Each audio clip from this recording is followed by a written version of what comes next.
Bonjour, alors revoyons maintenant le tracé des rayons principaux. C'est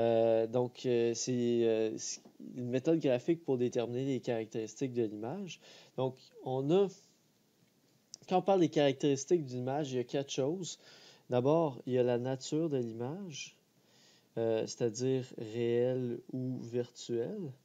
Ensuite, on a la position de l'image, on a sa taille, euh, et on a son sens. Son sens qui peut être l'image peut être droite ou inversée. Donc, les quatre rayons principaux pour les morts sphériques. Premier rayon, un rayon passant par le centre de courbure, qu'on va appeler C. Donc, le centre de courbure du miroir se réfléchit sur lui-même. Deuxième rayon principal, un rayon parallèle à l'axe optique donne un rayon réfléchi qui passe par le foyer, qu'on va appeler F majuscule. Un rayon passant par le foyer donne un rayon réfléchi parallèle à l'axe optique. Et un rayon arrivant au centre du miroir donne un rayon réfléchi qui fait le même angle avec l'axe optique. Le 4, je l'utilise rarement, quoi qu'il peut être utilisé, mais j'utilise plutôt 1, 2, 3. On va revenir dans un instant là, pour tracer des rayons principaux. Juste avant, faire une petite clarifier la différence entre une image réelle et une image virtuelle. Une image réelle, alors ici vous avez un objet réel et vous avez l'image qui se produit ici. Alors quand on a une image réelle, c'est que l'image, comme j'en ai déjà parlé, là, c'est quand les rayons se croisent vraiment à cet endroit-là. Il y a vraiment de la lumière qui converge à cet endroit-là. C'est là que ça crée une image réelle. Elle peut être recueillie sur un écran ou encore un capteur électronique, comme sur le cas sur votre cellulaire, par exemple. Ou ça peut être recueilli sur une pellicule photographique si vous avez un appareil photo traditionnel argentique.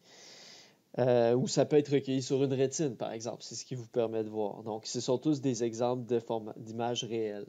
Donc, c'est recueilli sur un écran ou peut être recueilli sur une capteur électronique ou une rétine, par exemple.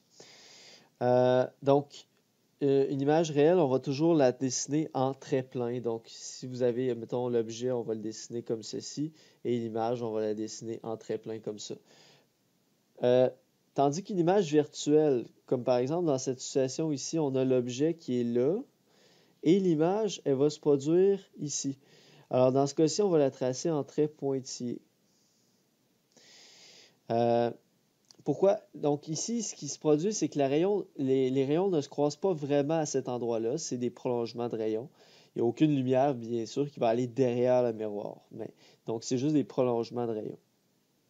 On ne peut pas la recueillir sur un écran, mais on peut la voir directement avec nos yeux. Parce qu'une image réelle se forme sur la rétine. Donc, une image virtuelle, on peut la voir à l'œil. Donc, si vous regardez, par exemple, à travers un miroir convexe, alors, ce que vous voyez, c'est une image virtuelle. Vous la voyez avec vos yeux, mais cette image-là, vous ne pourriez pas la capter sur un écran.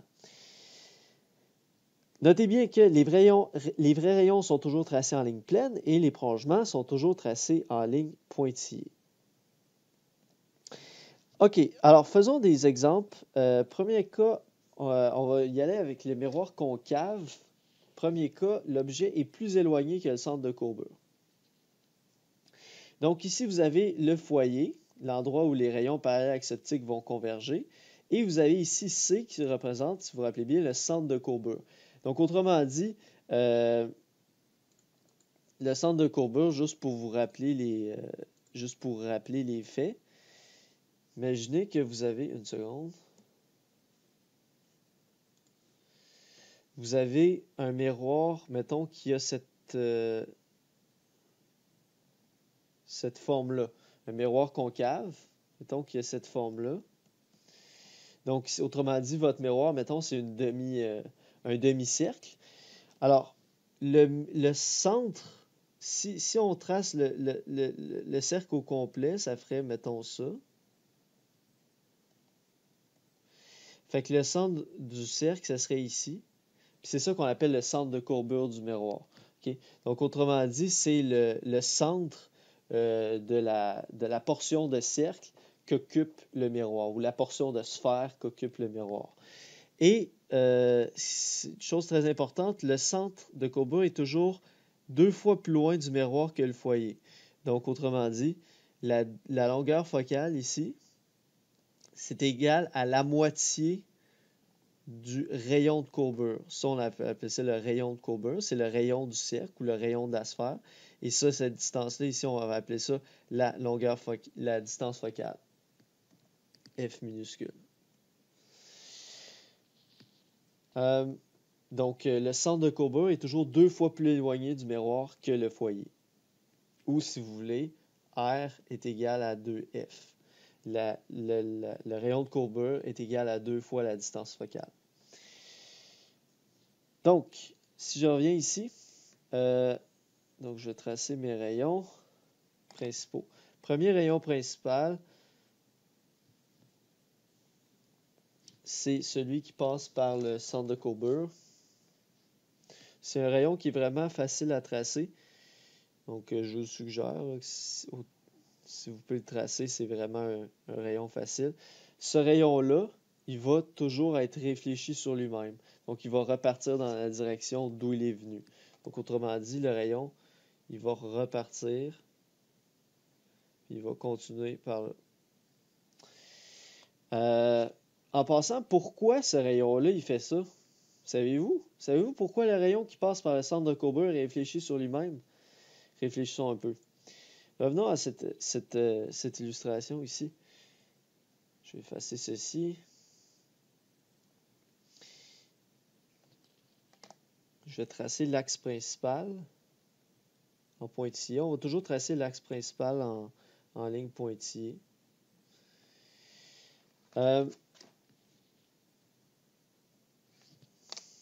Donc, autrement dit, pourquoi est-ce qu'il y a un rayon qui arrive dans cette direction-là? Pourquoi est-ce qu'il repart dans la direction d'où il est venu? La raison, en fait, est fort simple. C'est que ce rayon-là a un angle d'incidence nul. Donc, en fait, si vous tracez la normale, la droite normale, c'est elle. Pourquoi? Parce que forcément, quand vous partez un segment droit du centre d'un cercle, il va toujours arriver à 90 degrés avec la surface du cercle. Si j'en trace un autre ici, là. Donc, on a le centre du cercle ici. Si vous tracez un segment de droite ici, vers l'extrémité du cercle, vers sa périphérie, vous allez arriver à 90. Peu importe dans quelle direction vous allez toujours arriver à 90 si vous partez du centre. Donc, autrement dit, la normale ici, c'est la droite que j'ai tracée en rouge, c'est la normale passe par le centre de courbure forcément. Donc, ça veut dire que votre angle d'incidence, il est de 0. Votre angle d'incidence est de 0 degré parce que votre rayon incident en bleu est parallèle à votre normale qui est en rouge pointillé. Donc, votre angle d'incidence est 0. Donc, selon la loi de la réflexion, l'angle de réflexion est aussi égal à 0. Donc, votre rayon repart avec un angle nul par rapport à la normale. Donc, il repart parallèle à la normale. Donc, il repart dans sa direction initiale.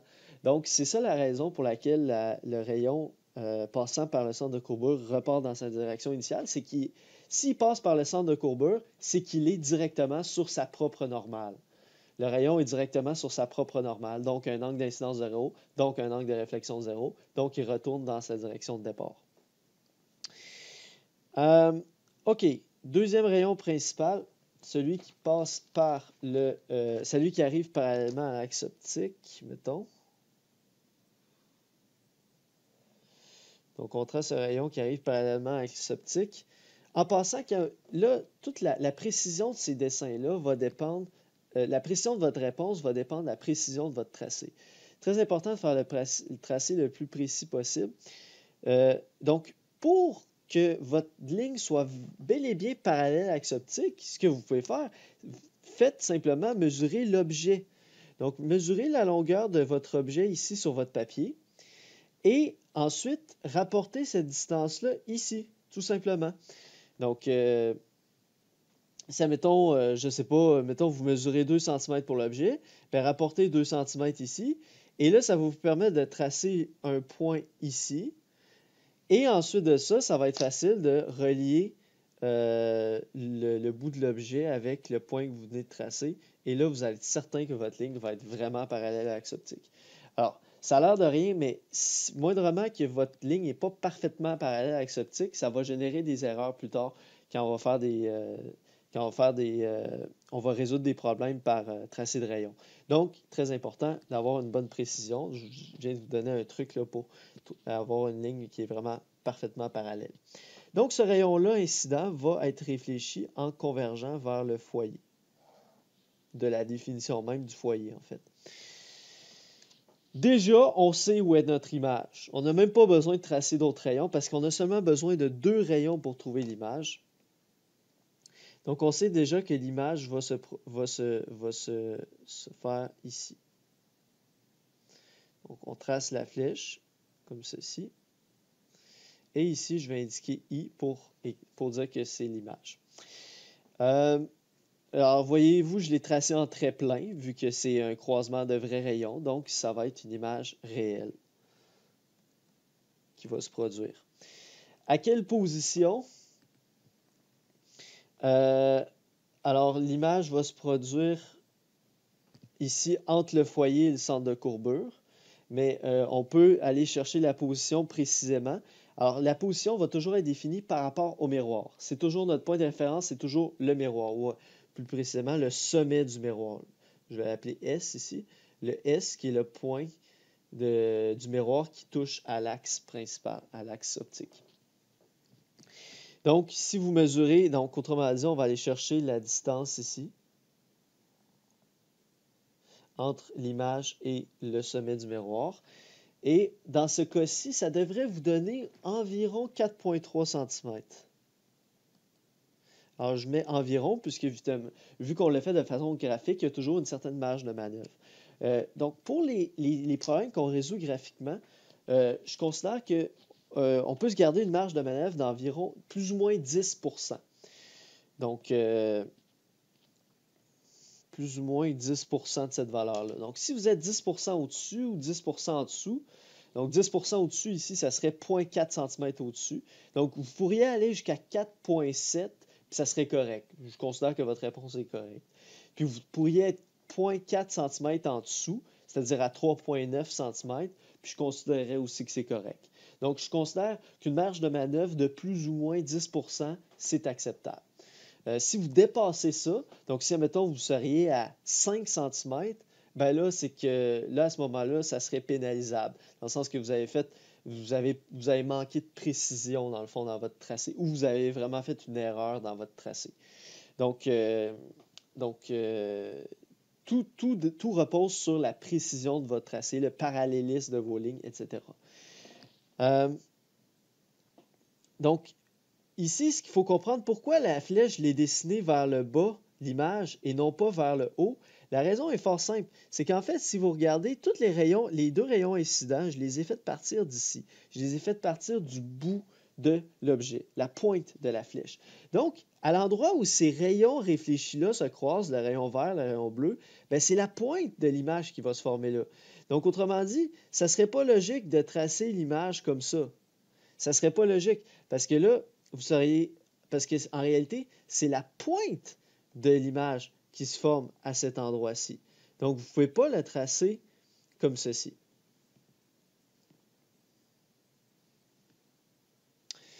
OK. En passant, on aurait pu tracer le 3e rayon principal si on voulait. Pardon. Donc, celui qui passe par le foyer.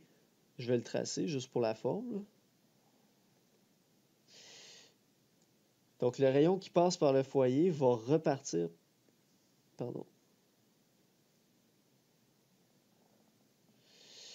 Donc, le rayon qui passe par le foyer va être réfléchi parallèle à l'axe optique. Comme ceci. Alors, voyez-vous, ce rayon-là donne... J'ai de la misère avec mon truc.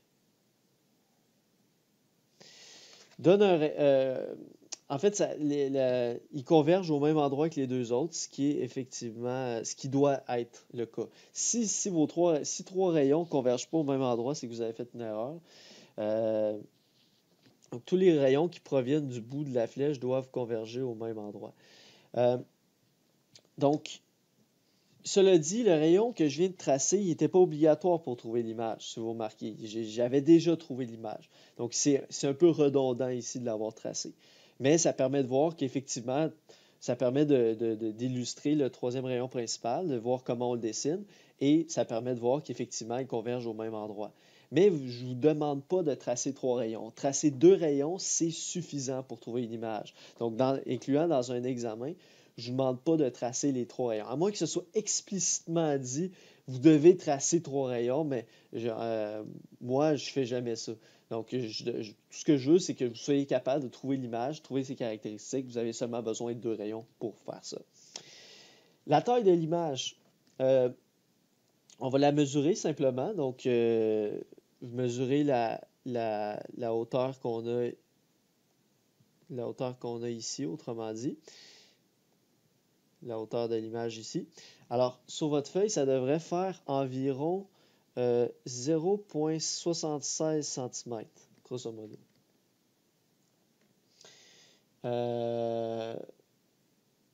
Donc,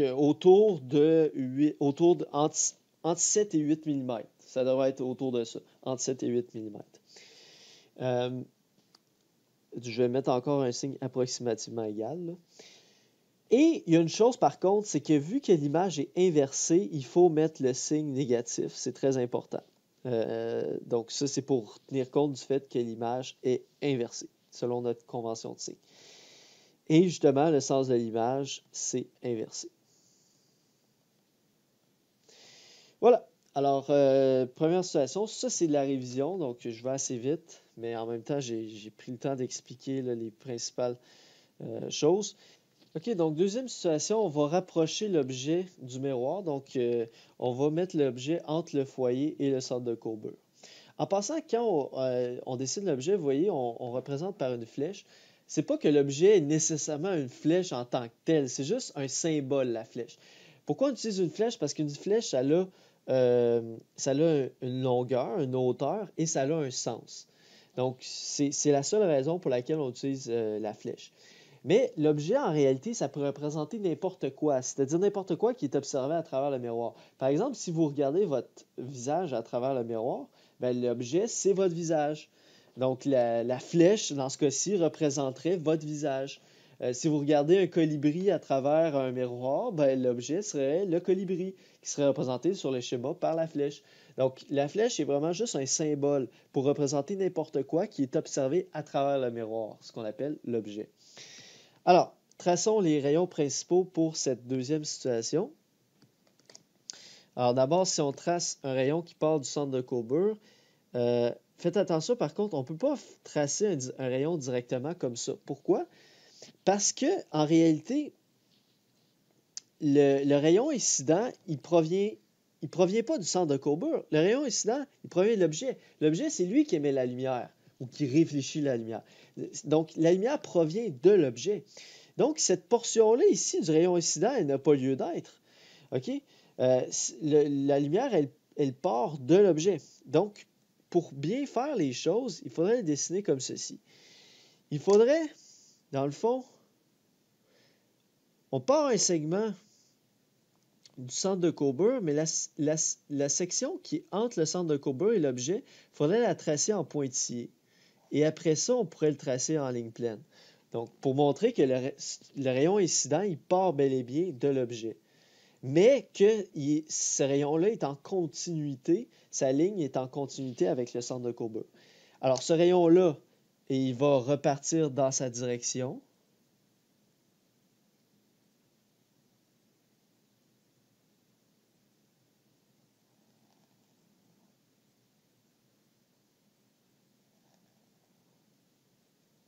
Comme ceci. Ensuite,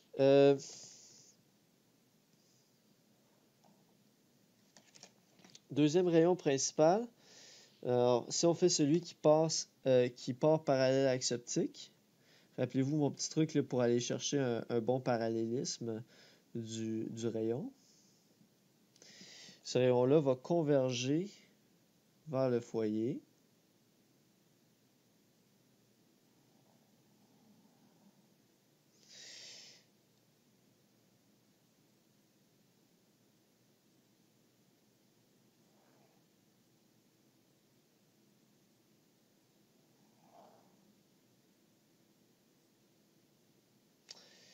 Et là, vous devriez avoir un croisement qui va se faire. En fait, il va se faire un peu dépasser la fin de la diapositive. Donc, il devrait se faire dans la diapositive adjacente. Donc, mettons que je le trace ici, là, mais en réalité, sur votre feuille, il devrait être un peu plus loin. Au point de convergence de ces deux rayons-là. Alors, la nature de l'image. Donc, ce seront des vrais rayons qui se croisent. Donc, on a le droit à une image réelle. À quelle position se trouve l'image? Donc, si vous mesurez la distance par rapport au miroir, ça devrait vous donner environ 11,8 cm. La taille de l'image, ça devrait vous donner environ 1,83 cm. Et vu que c'est inversé, on met moins. Très important. Et le sens de l'image, justement, c'est inversé.